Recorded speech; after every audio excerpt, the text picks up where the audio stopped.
Nuestra primer ponente es médico cirujano egresado de la Facultad de Medicina de la Universidad Nacional Autónoma de México. Cuenta con doctorado en Ciencias Biomédicas con especialidad de Inmunología por parte de la Universidad Nacional Autónoma de México. Actualmente cursando la maestría en Alta Dirección en Servicios de Salud por la Universidad de Rioja, España. Profesor adscrito en la asignatura de Inmunología de la Facultad de Medicina de la Universidad Nacional Autónoma de México. Cuenta con amplia experiencia clínica en atención de pacientes con infección por virus SARS-CoV-2, así como con la participación en diferentes ponencias médicas, entrevistas y múltiples cápsulas de contenido digital dirigido al público en general. Cuenta con amplia experiencia como investigadora externa en proyectos con fármacos biotecnológicos, trabajos de investigación en el área de alergias respiratorias y oculares. Cuenta con participación como miembro del Comité de Investigación autorizado por la COFEPRIS, así como colaboradora en el Comité Científico de diversas revistas de actualización científica médica, publicaciones a nivel nacional e internacional en revistas indexadas, ponencias nacionales e internacionales, impartición de cursos de inmunología, inhaloterapia y fisiología respiratoria, titular del programa Radio Digital Conexión Salud, enfocado a temas médicos de actualidad, con el tema ¿qué sucede en nuestro sistema inmunológico con la infección del SARS-CoV-2? Damos la bienvenida a la doctora Diana Ivette Magaña Casas. Bienvenida. Buenos días a todos los presentes. Muchas gracias por la invitación. Es un honor poder estar participando el día de hoy con ustedes en este primer Congreso Internacional. Y pues bueno, con este tema tan importante que pues en la actualidad pues es súper importante conocer mucho acerca de la respuesta inmunológica. Voy a poner mi proyección. Entonces hablaremos de qué sucede en nuestro sistema inmunológico ante la infección del SARS-CoV-2. Bueno, para empezar un poquito a hablar acerca de las características de la respuesta inmunológica, es muy importante que nosotros recordemos que una respuesta inmunológica se desarrolla ante la presencia de cualquier antígeno. Cualquier antígeno conocido como cualquier sustancia extraña que tiene la capacidad de poder activar a nuestro sistema inmunológico y crear una respuesta cuando lo considera extraño a él. La respuesta inmunológica prácticamente se divide en dos partes importantes, que es hablar de una respuesta inmune innata y una respuesta inmune adaptativa o específica. En la primera, estamos hablando de una participación completamente natural. ¿Qué es lo que el cuerpo hace ante la presencia de un antígeno en todo momento y qué es el primer contacto con él? O sea, nosotros necesitamos en ese momento tener una respuesta, la cual es conocida por inespecífica, porque las células o todas las barreras que estén participando en este encuentro con el antígeno va a ser de una manera indiscriminada. Es decir, no es que lo hagamos de una forma específica para el reconocimiento ya en particular de un antígeno, como por ejemplo hablando de un estreptococo, hablando de en la actualidad del virus SARS-CoV-2, o sea, no, en este tipo de respuesta vamos a responder de la misma manera ante la presencia de cualquier microorganismo. En la respuesta conocida como específica, adaptativa o adquirida, aquí sí hacemos ya la respuesta específica en la cual vamos a empezar a desarrollar células de memoria específicas para el antígeno. Entonces, en el caso de, por ejemplo, ahorita que estamos hablando del virus SARS-CoV-2, son las células que van a participar en crear una respuesta en ese momento activa y a la larga de memoria para el reconocimiento si llegásemos a estar en un futuro en contacto otra vez con el virus. Entonces, este es el momento en que nosotros podemos generar una respuesta de memoria, lo cual no sucede con la primera respuesta inmune innata, ¿sí? Porque esta va a ser inespecífica ante la presencia de cualquier microorganismo. ¿Qué pasa con la respuesta inmunológica en general en la presencia de cualquier virus? Pues bueno, recordemos que los virus son de vidas intracelulares, es decir, tiene que estar dentro de una célula propia del sistema de nuestro organismo para poderse replicar y para poder sobrevivir. El virus no puede vivir en un ambiente extracelular, entonces necesita forzosamente invadir una de nuestras células. Y vamos a tener participación, insisto, de células y de componentes que pertenecen a esa primera inmunidad de contacto, que es la inmunidad innata, y después a la que va a ser la específica y de memoria. Entonces, ante la presencia de cualquier microorganismo, lo que hace nuestro cuerpo es generar una serie de reacciones, las cuales en la inmunidad innata principalmente va a estar generada por tres componentes importantes, ¿sí? Que es la presencia de las natural killer, conocidas como las células asesinas, las cuales tienen un componente citotóxico, o sea, estas van a degranular gránulos citotóxicos para empezar a invadir a lo que es la célula infectada y poder llevar a cabo los procesos de citolisis o citotoxicidad, ¿sí? Esta tiene una característica muy importante y fundamental que a la larga ahorita lo vamos a poder platicar, que es la producción del interferón tipo 1. El interferón tipo 1 sabemos que es una citocida encargada de inhibir la replicación viral. Por eso, en el primer contacto que tenemos con el virus, es una de las más de respuestas importantes que vamos a poder generar. Tenemos la presencia de estos anticuerpos neutralizantes. Diríamos, los anticuerpos son generados por respuestas de la inmunidad específica, ya que los anticuerpos son producidos por los linfocitos B. Sin embargo, tenemos inmunoglobulinas específicas de la inmunidad innata, como es la inmunoglobulina A, la cual tiene un componente neutralizante y se encuentra principalmente en todas las mucosas y los epitelios, que van a ser sitios de primer contacto con lo que son los virus. Tenemos la respuesta dada por las vías del complemento. Sabíamos que las vías de complemento de igual manera tienen una función importante, ya que esta, para que se active, necesita también de la presencia de los anticuerpos, y también su función va a ser llevar a cabo lo que es un proceso que conocemos como opsonización, es decir, que estamos preparando a nuestro microorganismo para que pueda llevarse a cabo los componentes de fagocitosis que van a estar generados por los macrófagos y por los neutrófilos. Eso es con lo que se refiere a la inmunidad innata. A la inmunidad adaptativa, que van a ser las respuestas que después, posteriormente, van a empezar a unarse, va a ser cuando empiecen a llegar estos linfocitos. Los linfocitos tanto del tipo T como los linfocitos del tipo B, ¿sí? El linfocito T es principalmente la célula que va a ser la encargada de llevar a cabo todos los estímulos de citocinas principalmente. Estas son las células que más producen citocinas y tienen capacidad de subdividirse en diferentes subpoblaciones, como lo vamos a abordar un poquito más adelante de la presentación, para generar gran cantidad de citocinas.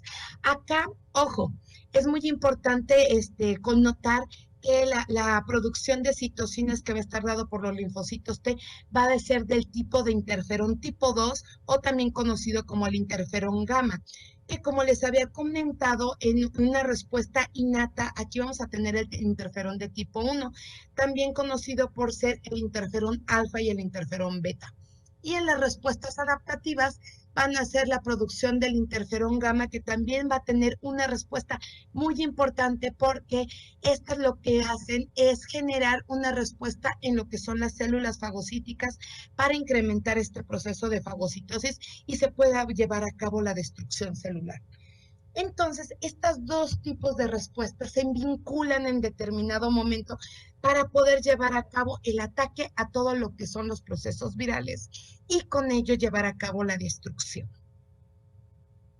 Aquí lo vemos en esta diapositiva, cómo se lleva a cabo esta activación. Entonces, teníamos que en lo que van a ser las barreras de primer contacto, donde viven todos estos tipos de células, tenemos a las células natural killer que ya comentábamos, tenemos macrófagos, tenemos fagocitos, principalmente hablando de la actividad tanto de neutrófilos para fagocitar principalmente bacterias, y también virus, como la presencia de eosinófilos que nos sirven también para la destrucción principalmente de parásitos y de los alergenos en el caso de las alergias. Y tenemos la respuesta de que van a ser generadas por los linfocitos T. Sí, los linfocitos T, que los vamos a subdividir en dos poblaciones muy importantes, que van a ser los linfocitos T cooperadores o CD4 positivos y los linfocitos citotóxicos o también denominados CD8 por los marcadores de superficie que expresan este tipo de linfocitos. Estos linfocitos son bien importantes porque quedamos que gracias a la producción de citocinas que vamos a tener, van a poder llevar a cabo lo que es la actividad de los linfocitos B. Sabemos que los linfocitos B van a ser las células productoras de anticuerpos y que estos anticuerpos van a ser principalmente una de las causas de vinculación que vamos a poder tener entre lo que son las respuestas específicas y las respuestas de la inmunidad innata. Así como lo vemos aquí, nosotros vemos que todo este tipo de células, pues a fin de cuentas penetran, ¿sí?, a lo que es el torrente linfático por medio de lo que va a ser el conducto torácico, ¿sí?, donde tenemos principalmente el contacto de lo que es la sangre con lo que es nuestra linfa. Estos sitios son muy importantes porque nos van a permitir la migración entonces de las células que están circulando en la sangre a lo que va a ser la linfa para que llegue a los sitios principales de activación que van a ser nuestros ganglios linfáticos periféricos. Sabemos que todo el tiempo nosotros tenemos cadenas ganglionares, las cuales empiezan a tener un crecimiento, ¿sí?, en el momento en que se lleva a cabo la activación. Cuando ustedes exploran una cadena ganglionar, lo que ustedes siempre tienen que pensar a nivel del sistema inmunológico es que se está llevando esa presentación antigénica. Es decir, las células dendríticas, que son las principales células presentadoras de antígeno, están llegando por medio de lo que son los vasos linfáticos eferentes y aferentes, están llegando a los ganglios linfáticos. En los ganglios linfáticos lo que van a estar haciendo es llevar a cabo el reconocimiento en las diferentes partes anatómicas de nuestro ganglio linfático, donde lo que son los linfocitos T están viviendo en la zona que se conoce como la paracorteza y los linfocitos B en lo que son las zonas medulares. ¿Sí? Entonces, en estos sitios llegan las células dendríticas con los antígenos a presentar tanto nuestros linfocitos T como nuestros linfocitos B para llevar a cabo la activación y entonces que puedan salir ya los linfocitos T efectores o linfocitos B efectores ya por medio de los ganglios linfáticos eferentes, ¿sí?, a lo que va a ser el torrente sanguíneo y poder viajar a los sitios específicos donde se encuentra el problema. En este caso, hablando de la infección por el virus del SARS-CoV-2, sabemos entonces que los sitios más predominantes donde vamos a tener la presencia antigénica, pues va a ser lo que van a ser la cavidad oral, la cavidad nasal, todo lo que corresponde al tracto respiratorio tanto superior como al tracto respiratorio inferior, aunque no vamos a ver ahorita más adelante que no son los únicos órganos donde se puede empezar a llevar a cabo este tipo de respuestas, ¿sí? Entonces, por ende, nosotros vamos a tener esa presencia de las adenomegalias o ese incremento del volumen de los ganglios linfáticos en los sitios más cercanos a este tipo de lugares. En este caso, que sería la zona retroauricular, las zonas submandibulares, las zonas cervicales, hasta llegar a las regiones también axilares, ¿no? Entonces, todos ese tipo de ganglios linfáticos van a estar llevando a cabo un proceso de activación y ustedes, al llevar a cabo una exploración física, lo pueden encontrar ya que van a ver la presencia de las cadenas ganglionares por activación que se está llevando a cabo de las presentaciones antigénicas para poder desarrollar las respuestas inmunes específicas. Vemos aquí en cuestión de tiempo cómo se va llevando a cabo este proceso. ¿Sí? Este proceso, en el momento en que llevamos a cabo esa entrada de ese antígeno o de ese virus en este caso, entonces en ese momento es cuando se lleva a cabo lo que son por parte del virus la replicación viral, ¿no? Empieza a elevarse la cantidad o la carga viral, ¿sí? Y en ese momento llevamos a cabo lo que son la diferente actividad celular. Como les decía, dentro de las células más importantes que vamos a tener dentro de la inmunidad innata, como siendo la respuesta inmediata que vamos a tener, la van a estar llevando a cabo lo que son las natural killer.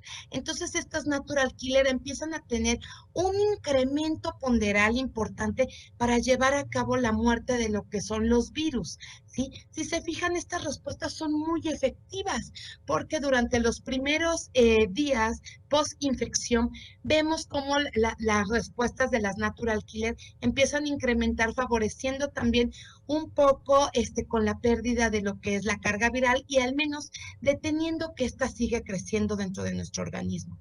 En esos momentos, a los 2 días, es cuando tenemos a empezar la participación importante de las células de la inmunidad específica que van a ser los linfocitos TCD8 citotóxicos, como siendo los destructores también de lo que son la replicación viral, ¿sí? Fíjense, una de las cosas importantes que vamos a tener, lo que es la producción de células citotóxicas o CD8, tienen una desproporción con lo que son las natural killer. En el momento en que se activan y empiezan a llevar a cabo procesos efectores, estas células citotóxicas, en ese momento no es compatible con la función de las natural killer. Por eso las natural killer empiezan a decaer entre que empieza los virus a desarrollar mecanismos de evasión, es decir, empiezan a tratar de evitar que la respuesta inmunológica les genere un daño, y entre que entra la actividad de las citotóxicas. Entonces, estas dos células siempre van a estar participando, pero siendo el relevo una de la otra, ¿sí? O sea, la natural killer, cuando deja de funcionar, tiene que entrar al relevo las citotóxicas y viceversa. Cuando vemos que empiezan a decaer las funciones de las citotóxicas, también las natural killer empiezan a proliferar y tratar de llevar a cabo estos eventos. Insisto, siempre y cuando los virus lo permitan, porque tenemos virus con una capacidad alta de inteligencia que lo que hacen es empezar a evadir estas respuestas inmunológicas para que ellos puedan llevar a cabo su incremento en la carga viral y no sean desaparecidos de nuestro organismo. De igual manera, tenemos también la participación importante que se va generando a partir del cuarto o quinto día de que lo que son los anticuerpos. Yo les comentaba previamente que tenemos inmunoglobulinas importantes que participan en la inmunidad innata, pero esas son las inmunoglobulinas IgA, que solamente van a ser de forma innata y que se encuentran siempre cubriendo nuestras mucosas. Sin embargo, en estos momentos, cuando ya se llevó a cabo la actividad celular y empiezan a proliferar los linfocitos B y empiezan a producir anticuerpos, es el momento específico cuando nosotros vamos a poder ver el incremento de esas dos inmunoglobulinas importantes que tienen que ver ya con la especificidad de respuesta a los virus, que es la IgM de primera instancia y que nos habla de la actividad. ¿Por qué? Porque una IgM, siempre que esté en contacto el linfocito B con el virus, va a estar produciéndose de forma constante. Sabemos que ¿qué pasa? Esa IgM lo que llevan a cabo son cambios conformacionales. No es que la inmunoglobulina G sea otra, sino lo que hacemos es que las IgMs participantes hacen cambios conformacionales dentro de sus glicoproteínas, lo que hace que les llamamos un switcheo. Hagan un cambio de isotipo y se vayan convirtiendo en IgGs hasta ser IgGs específicas y también IgGs de memorias dentro de sus diferentes switcheos que llevan a cabo. Entonces, en el momento en que nosotros tenemos mayor capacidad de memoria, vamos a tener mayor concentración desde IgG y son las que van a tener la capacidad de perdurar.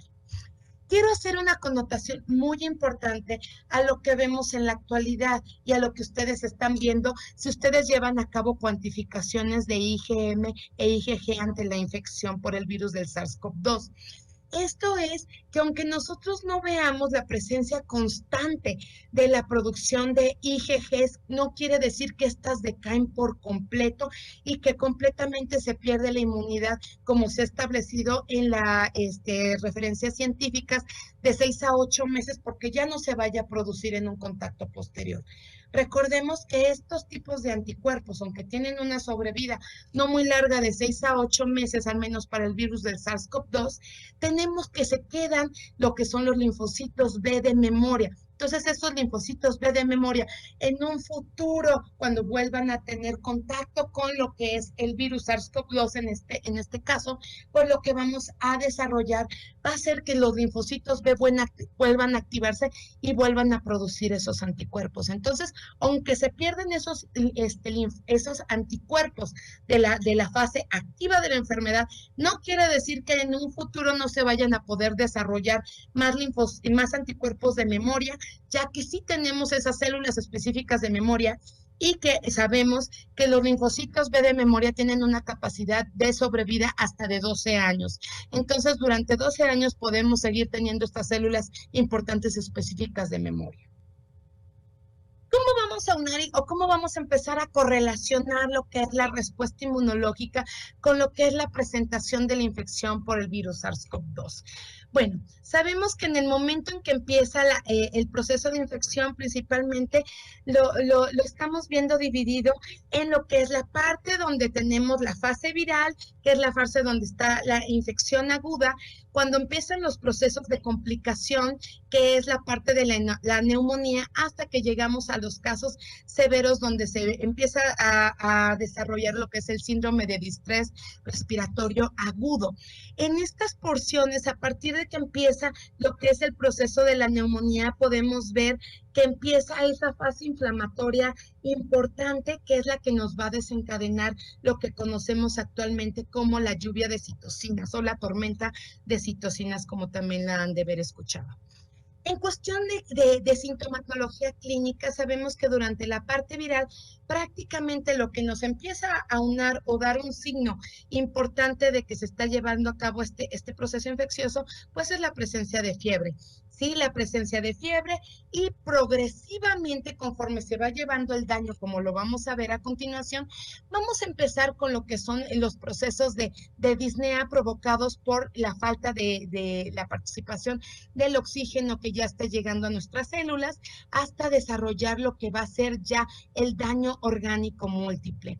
En todo esto, ustedes han visto que ustedes pueden corroborar esta sintomatología clínica, que va a estar aunada a parámetros de laboratorio, y en diferentes etapas las van a estar ustedes presentando, y vamos a tener claro que tratamientos de importancia profiláctica, sí, que nos van a ayudar desde los primeros síntomas hasta poder llevar tratamientos ya muy específicos, sobre todo con tratamientos con anticuerpos monoclonales, ya en las etapas moderadas y severas. Vemos cómo se lleva a cabo lo que son estas respuestas clínicas, donde tenemos la participación importante de todas estas células que hemos estado platicando, ¿sí? Vamos a tener ya la disminución de los linfocitos, eosinófilos, incrementos de neutrófilos, y pues lo importante es saber qué está sucediendo, ¿sí? ¿Qué está pasando en las diferentes fases que nos están llevando a estos cambios, y qué está pasando en el principal órgano blanco que va a ser el pulmón? Sin embargo, para que nosotros estemos llegando a este tipo de fases y a la severidad de la enfermedad, es porque permitimos el progreso de esto. Y esto se puede, claro que evitar, si tuviésemos nosotros lo que es una respuesta innata, que es la de primer contacto, que fuera una buena respuesta. Quiero pasar entonces a esta parte importante, que vamos a hablar de, entonces, aquí qué tiene que ver la participación de la inmunosenescencia. La inmunosenescencia lo referimos como término inmunológico a la pérdida de la respuesta inmunológica que se va dando por la edad. Esta pérdida de la respuesta inmunológica se va dando principalmente en el momento en que empieza a envejecer nuestro sistema inmunológico. Por desgracia, les informo que el sistema inmunológico es el primero órgano que empieza a envejecer. Este es dado principalmente por el timo. El timo sabemos que es el sitio o el órgano linfático encargado de llevar a cabo la maduración de nuestros linfocitos T y que a su vez sea el que va a ayudarnos a dar las respuestas específicas y activar a los linfocitos B, ¿sí? Entonces, en el momento en que el timo empieza a envejecer, esto sucede en el momento en que llega a su pico máximo en una curva de Gauss, que sería a los 25 años. A partir de los 25 años vamos a ver un deceso progresivo, ya que se lleva a cabo la involución de este órgano primario, de este órgano linfoide primario. En ese momento en que se está llevando a cabo esta situación, pues es el momento en que nuestra capacidad inmunológica se llega a perder y prácticamente empezamos a tener más respuestas de memoria a respuestas de primer contacto, es decir, a respuestas que tengan que ver con linfocitos vírgenes, ¿sí? ¿Por qué? Porque ya nuestras células principalmente ya tuvieron mucho contacto con muchos antígenos, tenemos muchas células de memoria y se empieza a perder la cantidad de respuesta por lo que es la participación de linfocitos vírgenes. Esto, si nosotros lo transpolamos a lo que está sucediendo en la mortalidad que estamos teniendo en rango de edad, ustedes pueden observar perfectamente cómo gente mayor de 50 años, la realidad es en que el porcentaje de mortalidad hasta la última publicación generada en abril del 2021 por Advanced Drugs Delivery Review, nos mencionan un 8%, ¿sí?, de mortalidad en menores de 50 años, ¿sí? Esto sucede, ¿por qué? Porque estas respuestas inmunológicas que tenemos, estas células vírgenes, cada vez se van perdiendo más a lo que es la respuesta al primer contacto con virus. Tenemos aquí el virus de SARS-CoV-2, que pues por ende está siendo una entidad muy importante para que esta gente se generen respuestas inmunológicas más agresivas, puesto que ya la cantidad de linfocitos vírgenes que tienen para generar células de memoria ha disminuido. En cambio, en las poblaciones más jóvenes vamos a tener que estos linfocitos T pues se van a poder desarrollar con más facilidad, y lo estamos viendo en el curso y la historia natural de la enfermedad por el virus del SARS-CoV-2, donde la gente joven tiene mejor respuesta, ¿sí? Ojo, ¿no? También sí quiero aclarar en este momento que hay gente que no lo está teniendo, ¿sí? ¿Qué sucede? Entonces sí tenemos que buscar que tengan un problema a nivel de la regulación del sistema inmunológico, porque las personas que están respondiendo de más, quiere decir que no tenemos un proceso de regulación de nuestro sistema inmunológico, que se puede generar principalmente por lo que conocemos como las comorbilidades o enfermedades que tienen que ver con respuestas inflamatorias crónicas, como lo vamos a ver a continuación. Tenemos ahí principales comorbilidades que pueden provocar una disregulación de la respuesta inmunológica. Me quiero ir con mucho énfasis a la primera que menciono, que es la obesidad. Obesidad, siempre hemos estado batallando porque es una de las comorbilidades que estamos presentando a más temprana edad, ¿sí? Tenemos que México es uno de los principales países, para no decir que el primer país con índices de mortalidad, de obesidad infantil, ¿sí? Entonces esto está llevando a que ciertos niños, por supuesto, se compliquen. ¿Qué está participando o por qué representa un riesgo severo para el virus del SARS-CoV-2? Porque, insisto, tenemos una respuesta disregulada, o sea, nuestra respuesta inmunológica no se está llevando a cabo como debe de ser y está causando esta misma obesidad, lo que son respuestas inflamatorias crónicas. ¿Qué significa esto? ¿Sí? Nuestro cuerpo en todo momento tiene que estar en un proceso de homeostasis, ¿sí?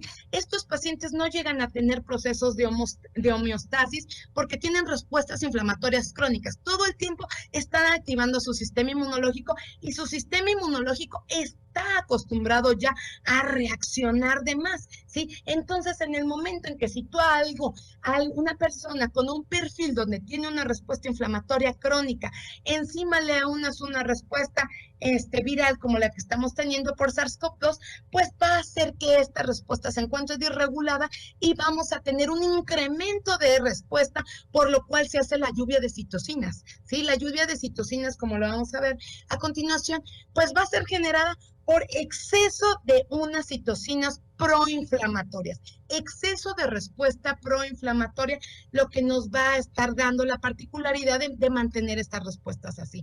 Y no nada más lo vemos con esta entidad, sabemos que lo estamos viendo con entidades con diabetes, con cardiovasculares, con procesos también que tienen que ver con enfermedades a nivel de inflamación pulmonar.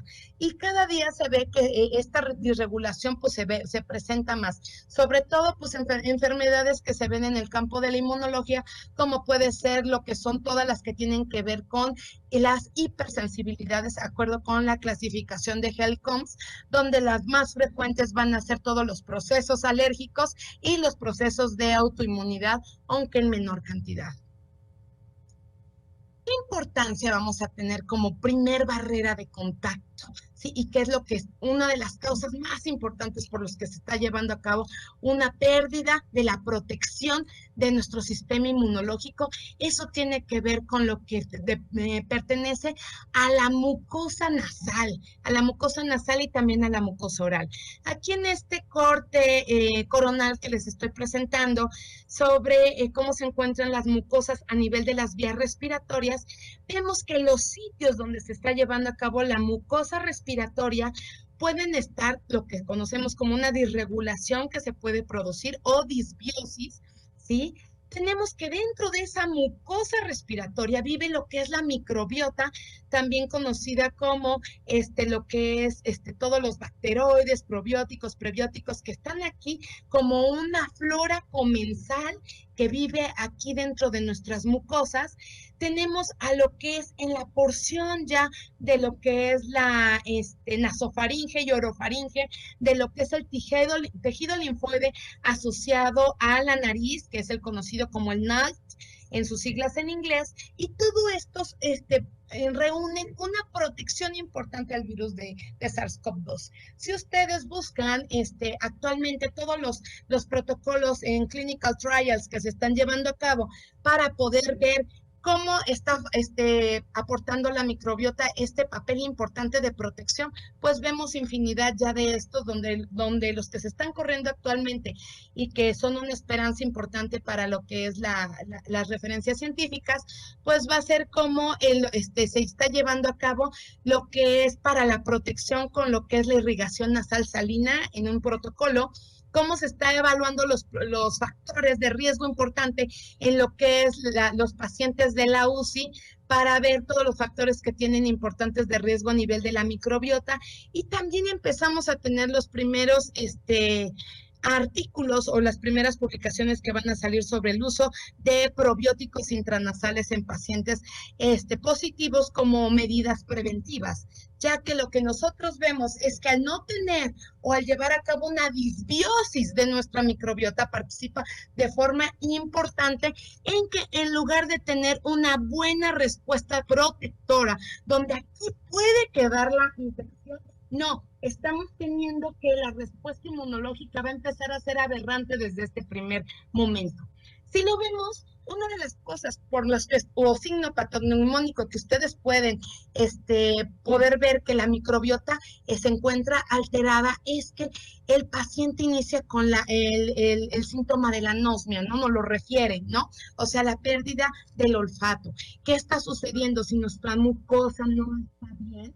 Sí, lo que va a suceder es que en la lámina cribosa del etmoides, que sabemos que es el punto donde se encuentran los varoreceptores olfatorios para llevar las respuestas al bulbo olfatorio y se genere lo que es el proceso del olfato, se van a empezar a romper en este momento. Al no tener la mucosa bien, lo que va a suceder es que entonces se van a empezar a alterar y a sufrir una apoptosis, lo que van a ser nuestros receptores o nuestras neuronas olfatorias. Entonces, por eso el paciente empieza a perder el sentido del olfato.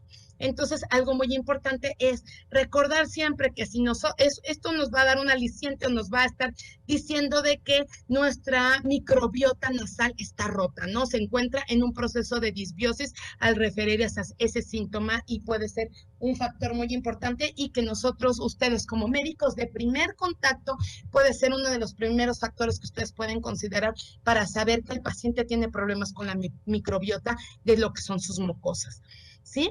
Entonces, bueno, y esto se ve muy reflejado en lo que les comentaba anteriormente, ¿no? ¿Qué es lo que se ve con los pacientes en la enfermedad del SARS-CoV-2 en lo que es la microbiota intestinal? Sí, los pacientes a diferentes edades, lo que empezamos a ver cómo incrementa el rango de mortalidad cuando tenemos esa microbiota ya con una fase de lo que le llamamos rota o disbiosis. ¿Y esto qué nos va a provocar? Pues nos va a provocar procesos inflamatorios crónicos también a nivel de nuestras mucosas y entonces va a ser una particularidad importante porque va a permitir el crecimiento de patógenos extraños, ¿sí? Sabemos que las microbiotas están formados por lo que conocemos como patógenos comensales. Esos patógenos comensales lo que hacen es estar defendiendo su territorio. En el momento en que esos patógenos comensales disminuyen, entonces permiten la proliferación de patógenos huéspedes que llegan, como es el caso del SARS-CoV-2. Si ya no tenemos bacteroides buenos que nos están defendiendo, entonces pues obviamente le estamos dando la entrada y la particularidad para que el virus SARS-CoV-2 se pueda reproducir y entonces aquí volvemos a ver la importancia de la inmunosenescencia para el control de lo que es la microbiota y cómo esta afecta y puede verse contribuyendo en lo que incrementen los rangos de mortalidad por este padecimiento, ¿sí? Entonces, bueno, en cambio, si tenemos un microbioma sano, pues sabemos que entonces vamos a evitar que vayamos a tener una disrupción y entonces que estos patógenos que llegan oportunistas pues generen la enfermedad, ya que los patógenos comensales van a ser una forma de defensa ante esto. ¿Qué es lo que vemos? Hay algo muy importante que les quería comentar, es acerca de lo que es la regulación del eje intestino-pulmón, ¿sí? Decimos o hemos visto mucho la particularidad tanto de sintomatología digestiva como sintomatología nasal. ¿Qué está sucediendo a nivel de nuestra respuesta inmunológica y a nivel de nuestra microbiota? Sabemos que cuando nosotros tenemos la entrada del virus del SARS-CoV-2 lo va a hacer uniéndose principalmente a sus receptores específicos, que son los receptores para la enzima convertidora de angiotensina 2, que se encuentra principalmente a nivel pulmonar de lo que son las células epiteliales alveolares tipo 2, ¿sí? Que son las productoras de la angiotensina, y lo que va a ser a nivel de los enterocitos. Entonces, en el momento en que nosotros tenemos una desregulación de alguno de estos dos sistemas, lo digo como alguno de estos dos sistemas, porque la microbiota se comparte. La microbiota, si disminuye en un sitio, se han visto en investigaciones científicas que va a ser la causa también por la alteración de otros órganos. Y yo no nada más estoy hablando de pulmón, sino a nivel de todos los órganos donde está participando el virus del SARS-CoV-2 y que se encuentran receptores específicos para unión y para provocar daño, ¿sí? Y esto tiene mucho que ver a nivel de intestino, porque les recuerdo que en la actualidad se conoce que el intestino, también conocido como el segundo cerebro, es el sitio anatómico donde contiene gran cantidad de neuronas, al igual que el cerebro. Actualmente se sabe que la cantidad de neuronas que tenemos a nivel intestinal es más alta aún así que el cerebro, ¿sí? Entonces, eso hace que también estén llevando a cabo procesos de disregulación por la gran cantidad de neurotransmisores que se están generando y que, por lo tanto, cuando nosotros tenemos una disregulación a nivel de lo que es la disbiosis intestinal, esté afectando, por ende, también a las microbiotas de general de todo nuestro organismo. Bueno, parte de la inmunidad innata. Habíamos platicado de la importancia del interferón tipo 1, ¿sí? Entonces, las natural killers son generadoras de interferón tipo 1. Podemos ver cómo en la respuesta, ¿sí? En una etapa temprana del interferón tipo 1, en pacientes jóvenes, cuando tienen una baja exposición a la carga viral, podemos ver cómo la respuesta prácticamente que generada por lo que es el interferón tipo 1 puede abolir perfectamente lo que es la carga viral y mantenerla abajo. En cambio, ¿qué sucede con los pacientes adultos? ¿Sí? Cuando tienen una infección severa, pues entonces vemos cómo la que es la carga viral va disminuyendo, pero esta carga viral va en respuesta a lo que va a ser el interferón tipo 1 y no tenemos una característica que estemos dando aquí una gran ayuda por parte del interferón tipo 1 de forma natural. ¿Por qué? Porque aunque estamos tratando de elevar lo que son las células, las natural killer, para llevar a cabo la producción de este interferón, la forma es lenta porque son ya adultos mayores, ya no se puede obtener la misma respuesta aunque sea inmunidad innata y aquí no dependa de lo que son los órganos linfoides primarios, ¿sí? Cuando tenemos aquí, vean, ¿no? Una respuesta por parte de una deficiencia ya completamente del interferón gamma, entonces vemos cómo las cargas virales se elevan importantemente y prácticamente pues el interferón no está presente. Esto se debe mucho, sobre todo, insisto, a que aquí uno de lo que se ha visto en esta particularidad es por el mecanismo de evasión de lo que es el virus SARS-CoV-2. SARS-CoV-2 durante los primeros días que entra al organismo trata de inhibir la presencia del interferón, trata de abolir completamente lo que es a las células natural killer para que éstas no se reproduzcan y a su vez no haya una producción de interferones, ¿sí? En cambio, pues por eso se ha convertido en una terapia importante la presencia de los interferones, ¿sí? Para poder abolir lo que es la carga viral.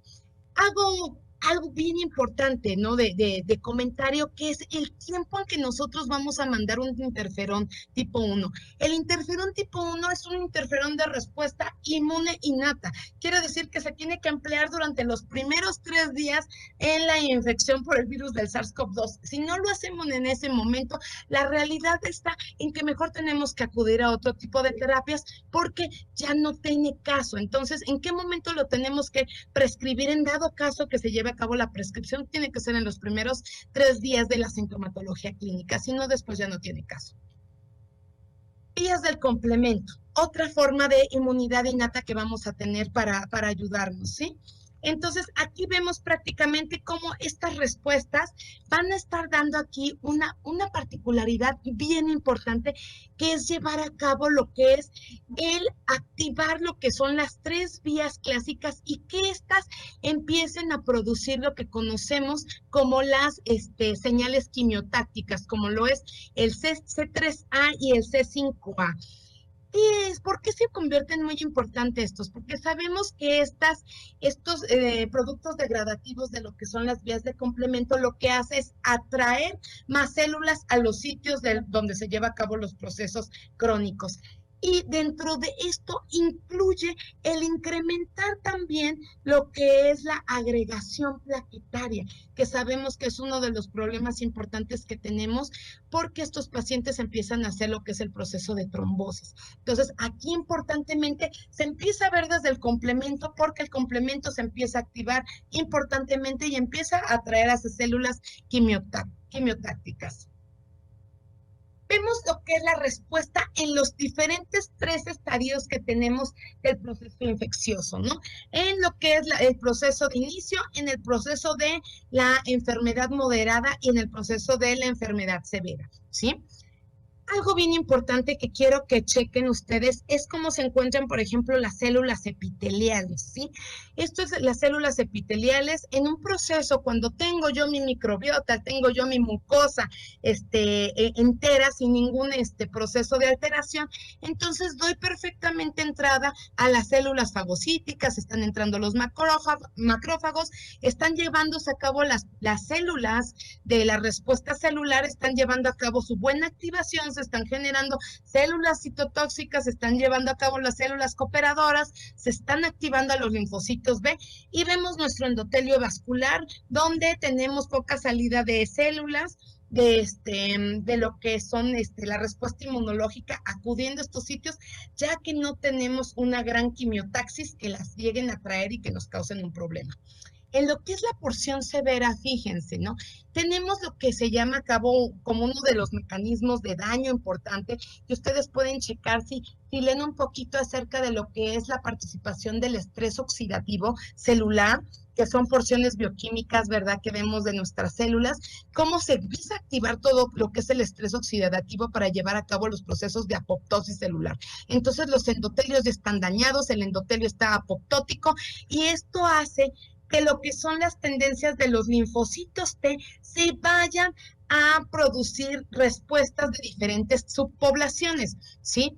Cuando vemos que el linfocito CD4 empieza a activar linfocitos TH17, que es una subpoblación por el tipo de interleucinas que empiezan a secretar, entonces esto ya nos está llamando gran la atención, porque en el momento en que se activan las TH17 nos está hablando de una señal de alerta de producción de citocinas proinflamatorias. ¿Por qué? Porque las TH17 van a generar más citocinas proinflamatorias. Empezamos a ver un daño a nivel del endotelio vascular y la entrada de más células, más reclutamiento de células del sistema inmunológico que pueden llegar y nos pueden pasar a la siguiente etapa, que es la porción severa, ¿verdad? Donde vean acá ya cómo están completamente ya no apoptóticas, sino completamente ya están en muerte nuestras células endoteliales, ¿sí? Estas mismas citocinas del TH17 que se estuvieron produciendo también generaron a que los linfocitos, a lo que las células fagocíticas también incrementen su potencial de citocinas proinflamatorias, como es la interleucina 6, la interleucina 1 y el TNF-alfa, y entonces se genere más reclutamiento de macrófagos, estén atravesando más el endotelio y entonces se esté llevando a cabo lo que es la tormenta de citocinas. ¿Qué pasa también importantemente que se ve con el virus del SARS-CoV-2?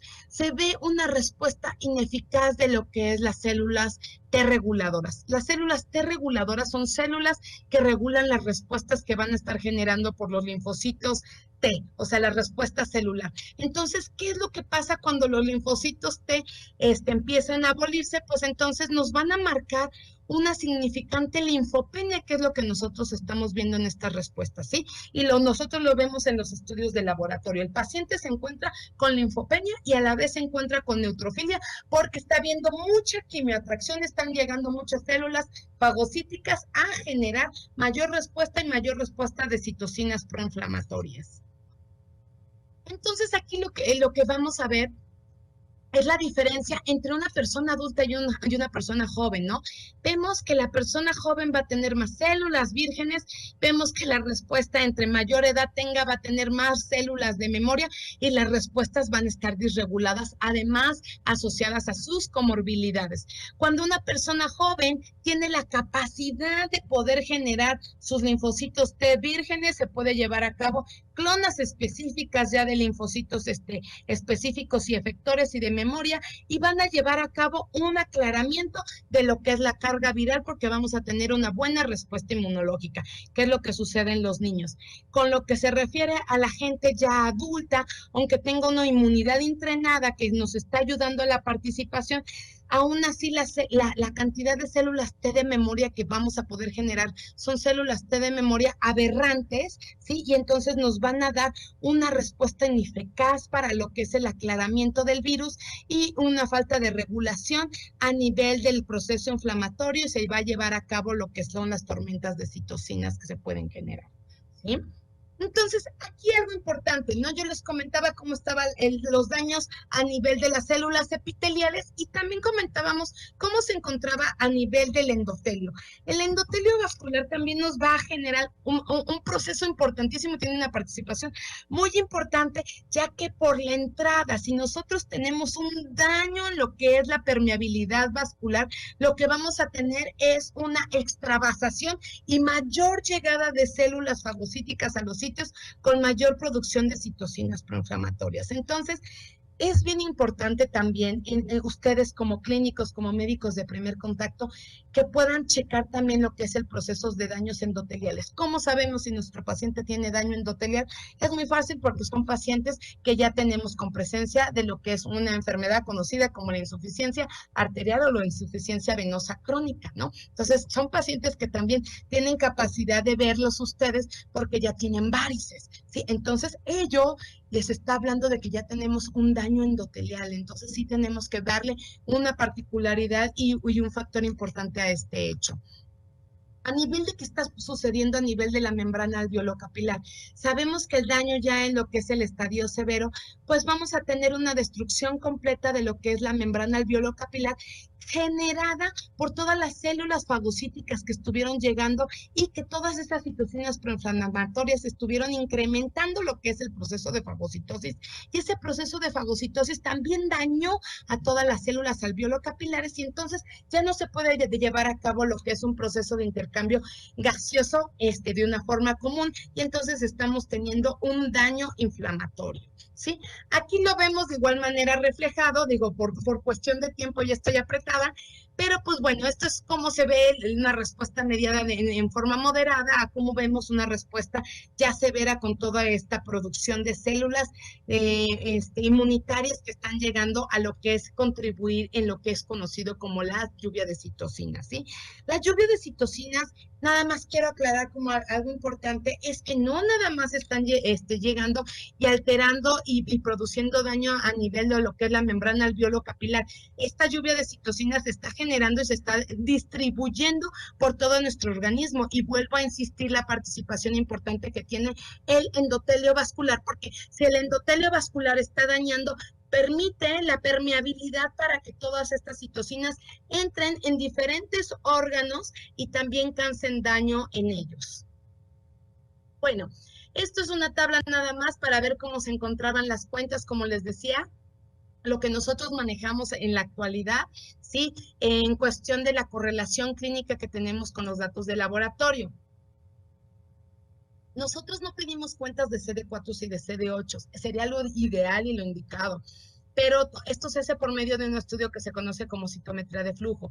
Y la citometría de flujo, pues la realidad está en que en la actualidad, para lo que estamos utilizándolas, y nada más para conteo de CD4, ustedes lo saben que son para llevar a cabo lo que es el proceso de severidad de lo que es la infección por el VIH. Sí, entonces pedimos conteos de CD4. Entonces, la mayoría de los citómetros que se utilizan actualmente nada más son de lo que les llamamos un canal, que es la cantidad de canales que pueden leer.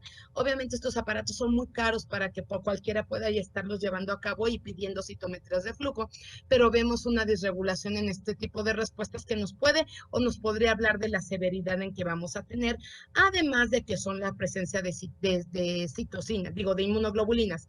Así como ustedes ven y llevan a cabo cuentas de inmunoglobulina, esperemos que no muy tarde. Yo creo que ya están estudios, ya hay estudios de laboratorio, digo, estudios científicos que se están llevando a cabo para ya protocolizar la presencia y poder que ustedes cuantifiquen la presencia de IgAs para el virus del SARS-CoV-2 sin necesidad de pedir una IgM y una IgG, ya que pues esta sería una forma intranasal que ustedes la pudieran pedir y sería más fácil.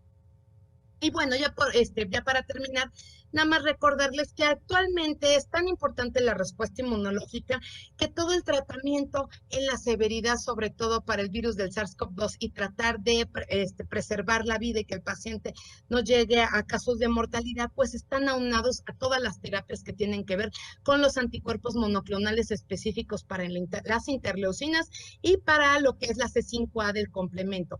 Pero sabemos que por costo-eficacia esto sale un poquito de la realidad, al menos para los términos de países donde pues apenas estamos en procesos de desarrollo, a diferencia de los primermundistas donde se convierten en primeras terapias. Bueno, para concluir entonces nada más aunando como puntos específicos y de importancia, entonces no olvidar que la pérdida de las natural killer va a ser uno de los principales daños que vamos a tener en la inmunidad innata por la pérdida de lo que es el interferón tipo 1.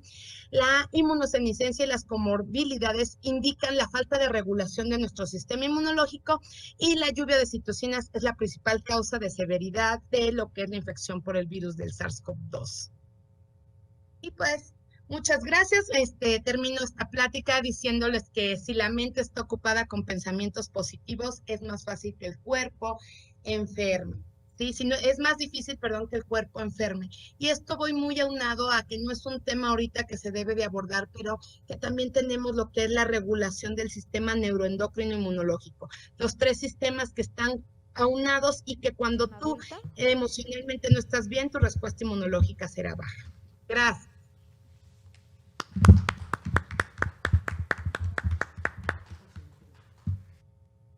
Gracias, doctora. Pues tenemos aquí algunas preguntas. Dice Julio Colín Sánchez, ¿cómo tratar de equilibrar la respuesta inmune en población adulta? Eso es muy interesante. Sí, la realidad está en que ahorita lo único que podemos hacer es ayudar un poquito con el uso de inmunomoduladores. ¿Cómo hemos tratado de modular hasta el momento la respuesta en este tipo de población? Pues lo hemos hecho nada más con dos tipos de tratamientos. Con el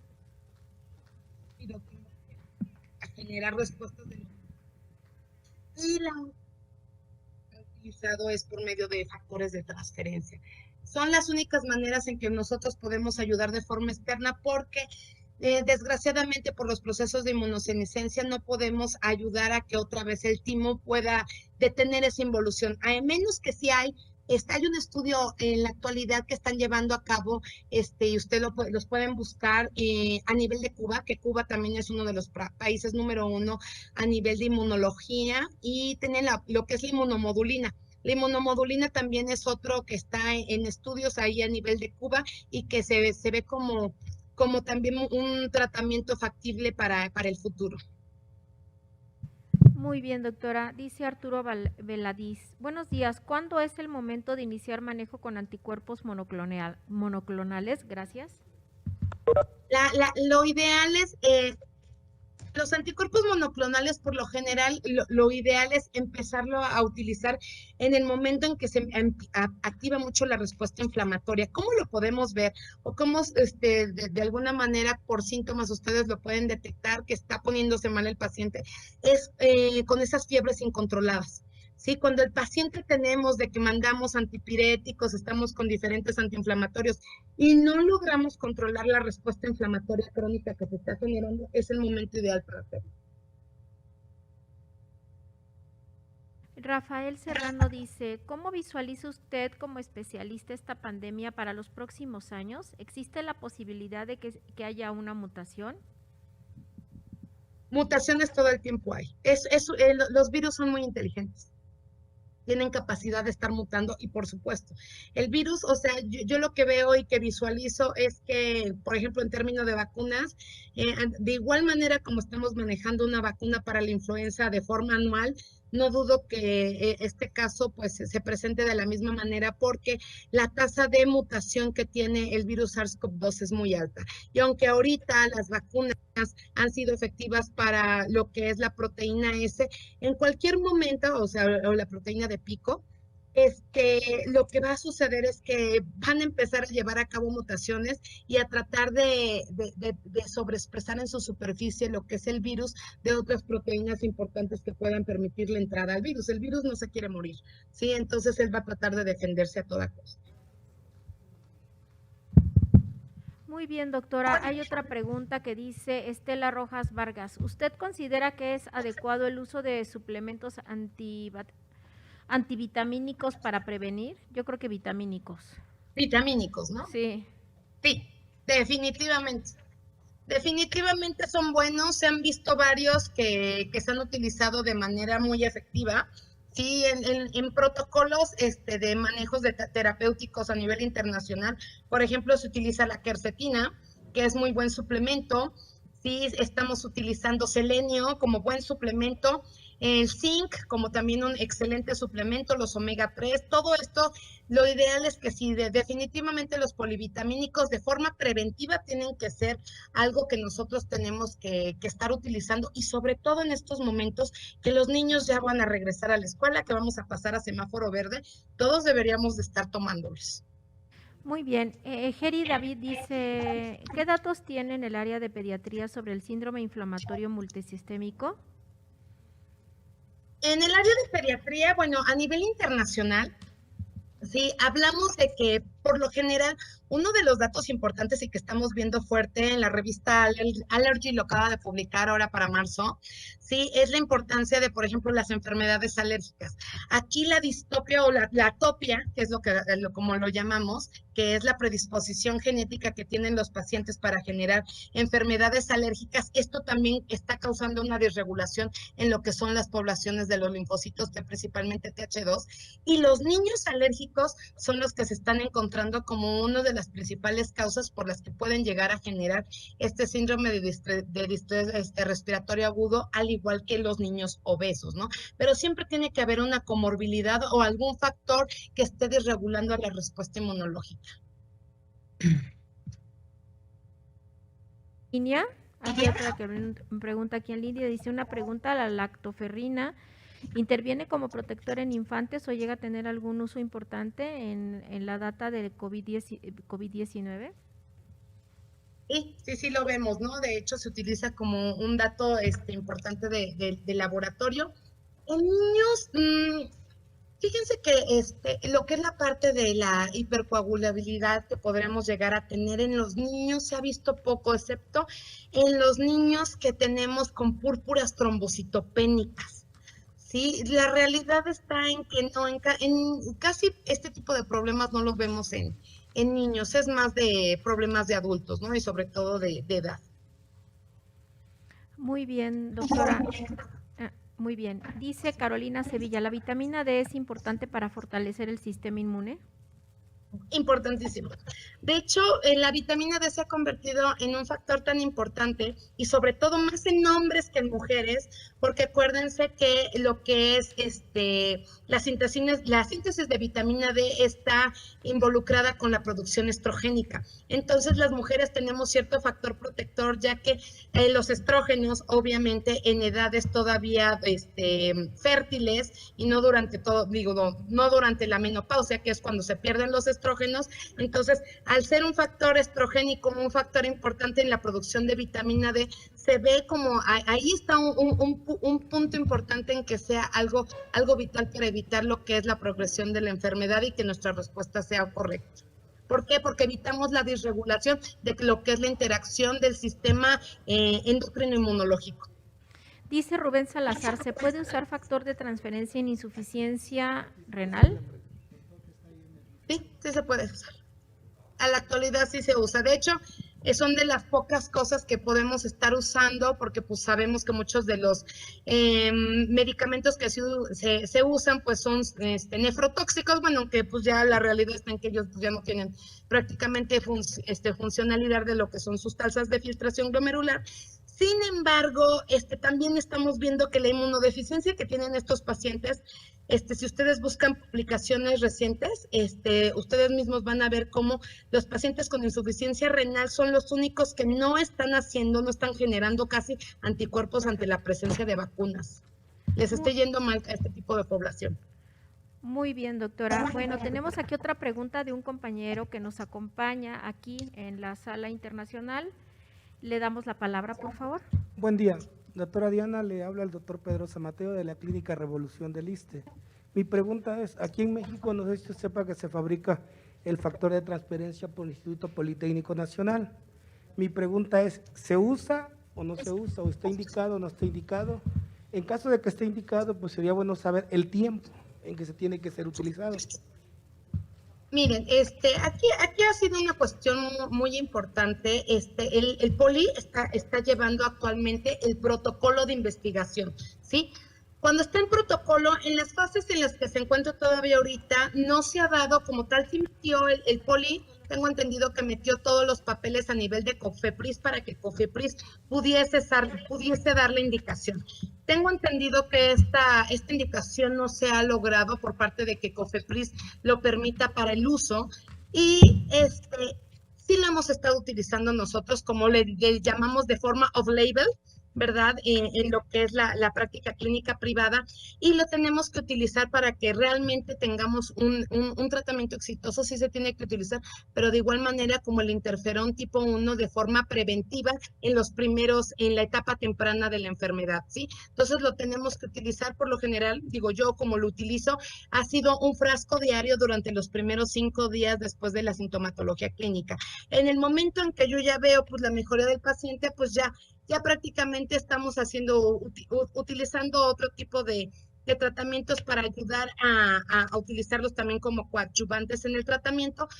Pero si nosotros vemos que el paciente ya se complicó o estamos teniendo lo que es ya el inicio de lo que les había comentado hace un momento, de una fiebre ya constante, que ya no lo estoy pudiendo controlar por la presencia de la lluvia de citocinas, en ese momento no, ya tengo que irme con anticuerpos monoclonales y ya no tiene caso utilizar factor de transferencia. Pues tenemos muchas felicitaciones, agradecen su participación, excelente información, saludos.